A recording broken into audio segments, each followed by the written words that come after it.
मध्य प्रदेश के मुख्यमंत्री मोहन यादव ने आज सीतामढ़ी के पुनौरा धाम में मां जानकी के दर्शन किए। इस दौरान उन्होंने मंदिर में आरती भी की। मोहन यादव ने कहा, मैं बिहार चुनाव में हमारे एनडीए उम्मीदवारों के लिए लगातार प्रचार कर रहा हूं।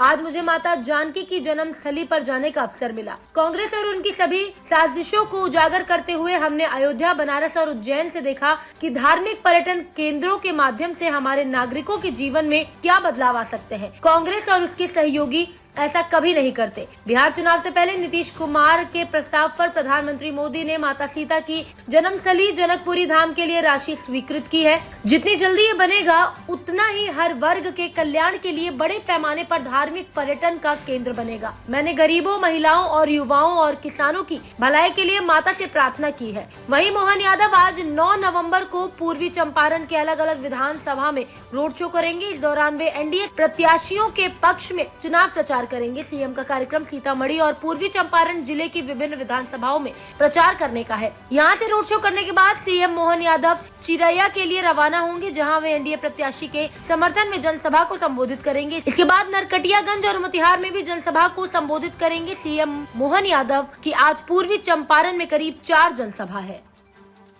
बिहार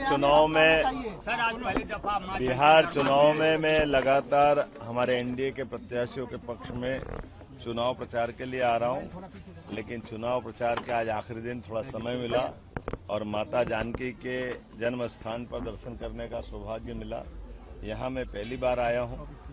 हमारे लिए ये एक अलग प्रकार का आनंद भी है, अनुभव भी है।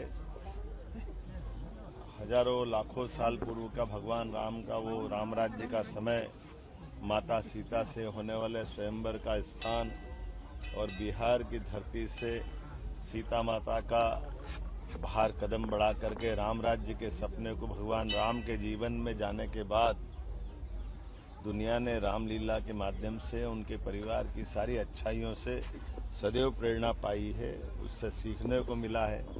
और जब भगवान अयोध्या में आज राम मुस्कुरा रहे हैं तो आनंद और बढ़ जाता है। यशस्वी प्रधानमंत्री के नेतृत्व में भगवान राम के मंदिर का फैसला सुप्रीम कोर्ट से आता है और सुप्रीम कोर्ट से फैसला आने के बाद जिस प्रकार से धाम जगमगाता है दुनिया के सामने, और क्या हिंदू क्या मुसलमान सबने मिलकर के भगवान राम के उस देवस्थान की महिमा कीर्ति के लिए न केवल गर्भगृह देखा बल्कि बाद का धूमधाम से समूचा आयोजन और जगत को लोकार्पित हुआ राम मंदिर जन्म स्थान भी देखा।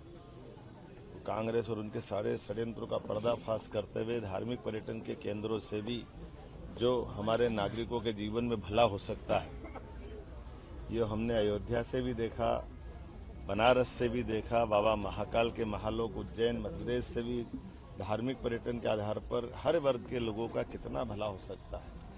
कांग्रेस और उनके साथ वाले तो कभी नहीं करते ऐसा, जो उनको पता नहीं क्या हिंदू धर्म के मान बिंदुओं से सदैव उनका अलग दृष्टिकोण रहता है।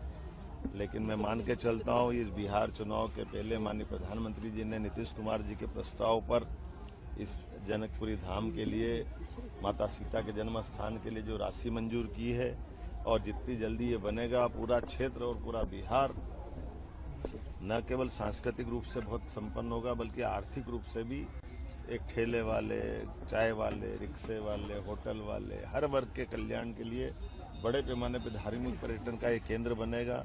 और बिहार की धरती तो सदैव लोगों को लालायित करती। सम्राट अशोक का काल हो, भगवान कृष्ण के जन्म के समय उनके बाद के पुत्र सांब ने सूर्य मंदिर बनाया है, अशोक, राजा भोज, ऐसे हर काल में हमारा बिहार से मध्य प्रदेश का संबंध आता ही रहा है। मैं एक बार फिर आज जन्म स्थान पर आकर अपने आप को धन्य मानता हूं। मैं मां से कामना करता हूं एनडीए की तो जीत हो ही रही है और प्रचंड बहुमत से जिताए और बिहार के लोग सुख शांति समृद्धि के साथ आगे बढ़े। मध्य प्रदेश के और बिहार के संबंध भी बहुत आगे बढ़े। माननीय प्रधानमंत्री के नेतृत्व में डबल इंजन की सरकार मध्य प्रदेश में तो चली रही है, बिहार में भी पुनः एक बार नई जीत के साथ, नए संकल्प के साथ गरीब, महिला, युवा, किसान सबकी बेहतरी के लिए माँ का आशीर्वाद मिले, यही मैंने उनसे कामना की। बहुत धन्यवाद।